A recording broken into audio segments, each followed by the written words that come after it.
আর আপনাদের জন্য নিয়ে এসেছি আজকে একটা নতুন নিরামিষ রেসিপি, তো দেখতে থাকুন। এর মধ্যে কারি পাতা দিয়েছি, 5 ফোড়ন দেবো, ভাবিয়ে রাখা ফুলকপি, আলু।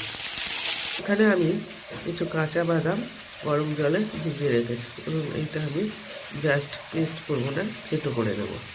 ফুলকপিটা হালকা ভাজা ভাজা হয়ে গেছে, ওর মধ্যে আমি এবার পেস্ট করা বাদামটা দিয়ে দেবো। মশলা হিসাবে দিয়েছি লবণ, সামান্য চিনি, আদা বাটা, হলুদ আর গোটা কাঁচা লঙ্কা। তো আপনারা আপনাদের স্বাদ অনুযায়ী মিষ্টি, লবণ এবং লঙ্কাটা দেবেন। আমি আমার স্বাদ অনুযায়ী দিয়েছি।